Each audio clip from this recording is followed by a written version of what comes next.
There comes a time in every person's journey when they stand before a giant. Maybe it's not a 9-foot warrior with armor and a spear, but it feels just as terrifying. Your giant might be debt that seems impossible to pay off. It might be an illness that whispers in your ear every night. It might be rejection, failure, insecurity, or the voice that says, "You're not enough." These are the Goliaths of our lives, towering obstacles that mock us, challenge us, and try to strip away our courage. But here is the truth you must cling to: giants fall. Giants are not permanent. And the same God who gave a young shepherd boy the courage to face Goliath is the same God who gives you the courage to face your battles today. I want to share with you the surprising secret of how David defeated the giant Goliath. A long time ago, Israel was fighting against their enemies. They were scared because the enemy had a giant warrior named Goliath. Day after day, he would yell insults at the Israelites and scare them. For 40 days, Goliath taunted them, thinking they were too afraid to do anything. But then a young man named David came to visit his brother who was fighting in the war. When David heard Goliath yelling, he wasn't scared. He knew he could beat the giant, but he didn't have any fancy armor or weapons. All he had was a sling and 5 stones. Every morning, Goliath would put on his heavy armor, which weighed over 5,000 pounds. It had huge metal shoes and a helmet that covered his whole head. He also wore a metal coat and carried a huge sword and shield. To carry all that armor, he needed 5 strong men to help him. But for David, things were very simple. He didn't have much to wear. One time he was dressed like a king, but even that outfit only weighed about 25 pounds. Most of the time though, he didn't wear any armor, and sometimes he wasn't even dressed in regular clothes. In fact, he was so poor that he sometimes went barefoot and had to use sticks instead of shoes.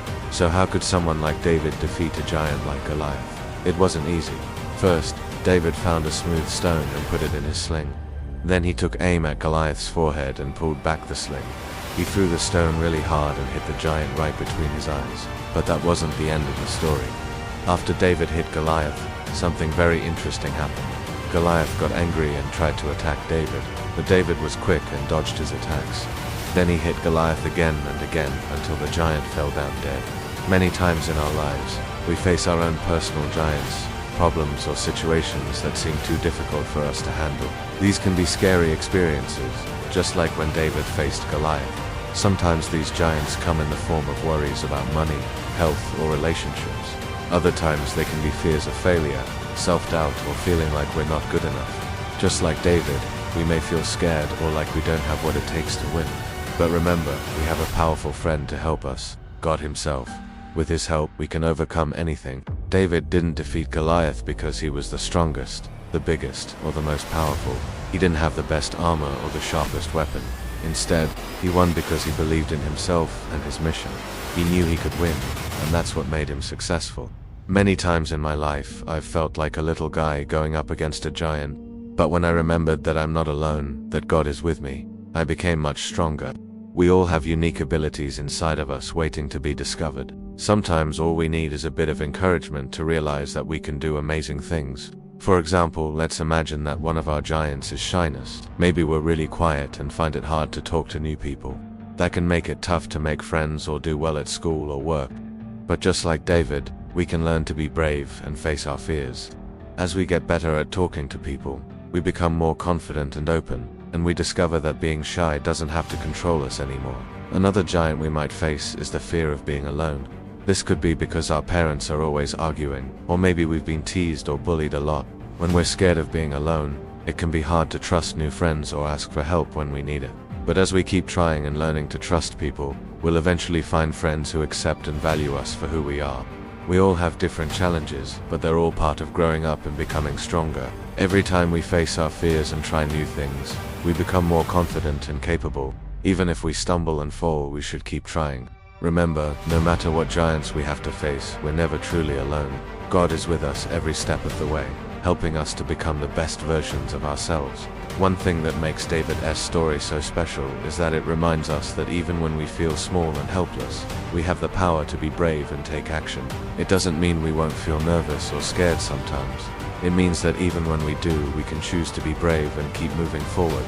Now let's talk about how we can apply David's example to our everyday lives. First, we need to identify the giants we're facing.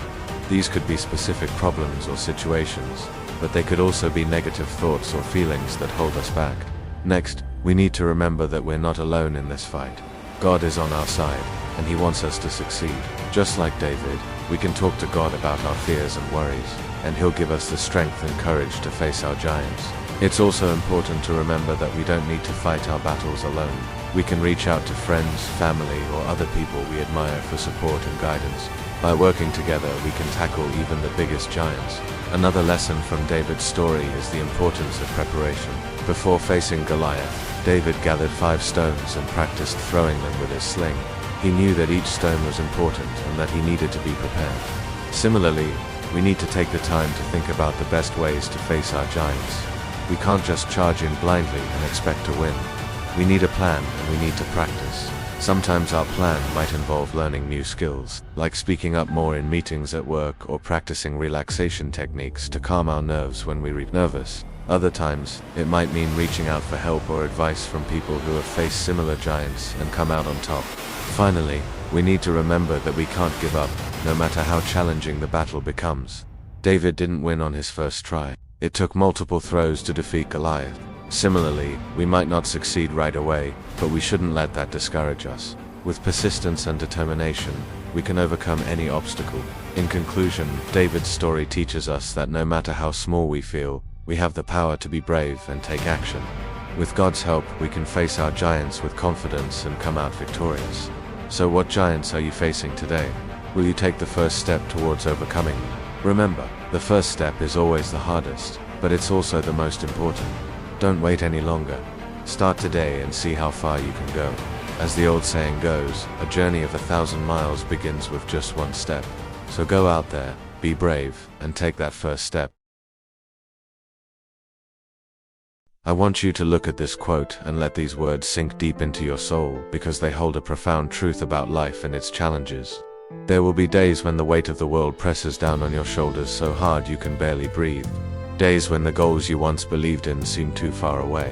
When your energy runs dry and when your mind whispers that it would be easier to let go, to stop, to surrender. But in those very moments, in those defining crossroads of your life, you must stand taller than the doubt, stronger than the fear, and louder than the voice that says, "Quit." This is not just a quote, my friend. It's a mantra, a battle cry for anyone who has ever dared to dream, to aspire, to reach for something greater. Can you feel the intensity in those words? Think about the times when life's weight felt unbearable, when hope seemed like a distant flicker in the darkness, when your inner dialogue suggested that maybe giving up wasn't such a bad idea. We've all been there. And here's the thing, these moments are the true tests of our mettle. They're the moments that define who we are, what we stand for, and the legacy we choose to leave behind.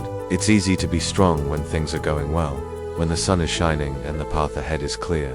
But what about when the storms of life hit? When the winds of adversity blow and threaten to knock you off your feet? That's when you need to dig deep, to summon the strength within you, to stand firm and face the chaos head-on. The voice that tells you to quit is the voice of comfort. It's the voice of fear, masquerading as concern. It whispers insidious lies, feeding on your doubts and magnifying your fears until they become overwhelming. But don't fall for it. Don't succumb to the temptation of giving up, because giving up is never the answer. Giving up is the enemy of progress. It's the assassin of dreams, the killer of aspirations. And here's the irony, the very things that make you feel like giving up, like the feeling of being overwhelmed or facing obstacles or experiencing setbacks, these are the very things that build character, resilience, and grit. It's in these moments of intense pressure, in these moments when you feel like you're at a breaking point, that you discover the true measure of who you are. So listen carefully to the wisdom embedded in this quote. Let it serve as your North Star, guiding you through the darkest of nights. Remember, you are stronger than the weight you carry. You are more resilient than the challenges you face, and you are far more capable than you think. But it's up to you to believe it, to embrace it, and to act on it. The world can be a cruel and unforgiving place. There will be times when you're knocked down, beaten and bruised, doubting your ability to get back up. But in those moments, draw strength from the unyielding spirit within you. That spirit that refuses to be extinguished, that refuses to be defeated. Nurture that spirit. Let it guide you. Let it be your compass, your motivation, your fuel. Here's the secret. The strength you seek is not something you find out there in the external world. It's already within you. It's in that little voice that won't shut up, that keeps telling you to try one more time, to push a little further, to dream a little bigger. It's in that nagging desire for more, that refusal to settle for less. The funny thing about strength is that it's not the absence of weakness, it's the presence of something much more powerful, something that compels you to keep going, to keep believing, to keep striving for excellence. It's that inner force that makes you brush yourself off after a fall and start again. That makes you confront your fears and break through your comfort zone. I want you to take a moment and really think about this. What has made you who you are today? What has shaped you? What has tested you? Hasn't it been the very challenges you faced, the very obstacles you overcame? These challenges are not curses, they are blessings in disguise. They are stepping stones on your journey to greatness. Sure, they hurt. Yes, they cause pain. Yes, they test your limits. But they also forge your character, they hone your skills, and they prepare you for the even bigger challenges that lie ahead. Think of a sculptor working on a marble statue. Do you think the sculptor would be content with just chipping away at the marble randomly? No, of course not. The sculptor has a vision in mind, a masterpiece they want to create, and they chip away at the marble with precision, with intention, with patience. They remove anything that doesn't contribute to the statue, anything that detracts from the vision. In the same way, the challenges you face, the pain you endure, the sacrifices you make, they're all part of a grand design. They're all part of sculpting you into the person you're meant to be, into the person who can achieve extraordinary things. Now, I want you to consider this. What if the sculptor stopped halfway through the process? What if they gave up on the statue? Would they be left with a piece of art or a pile of useless marble? The answer is neither. They would be left with something that doesn't exist at all. In the same way, if you give up on yourself, if you stop pursuing your dreams, if you abandon your goals, what will you be left with? An unfinished masterpiece. And that's the worst kind of tragedy. You have a purpose, a unique and special purpose. You have gifts, talents, and abilities that are meant to be shared with the world. You have dreams that are begging to be lived out. You have a legacy that's waiting to be created. Don't give up on any of that. Instead, lean into the discomfort. Embrace the challenge. Let it drive you. Let it motivate you. Let it inspire you. You are not here by accident. You are not here by chance. You are here for a reason. You have something to do, something to contribute, something to become. Don't settle for mediocrity. Don't settle for what's easy. Settle for excellence, for greatness, for the life you are meant to live. Remember, my friend, the night may be dark, but the dawn is coming. The mountain may be high, but the view from the top is worth every step. The race may be long, but the finish line is in sight. And when you finally reach that finish line, when you finally taste the sweetness of victory, when you finally realize your dreams, do you know what will give meaning to all your struggles, all your hardships, all your sacrifices? The knowledge that you did it all on your own, that you refused to give up, that you held on to your dreams even when others said it wasn't possible. So keep going, keep showing up, keep putting in the work, keep believing in yourself. Because you are not weak, you are not broken, you are not finished, you are a warrior, you are a survivor, you are a champion, and champions don't give up. Champions keep going. Champions keep pushing forward. And guess what? You are a champion too. You just have to believe it, have to embrace it, have to act on it. Thank you for watching, and until next time, remember, don't ever give up.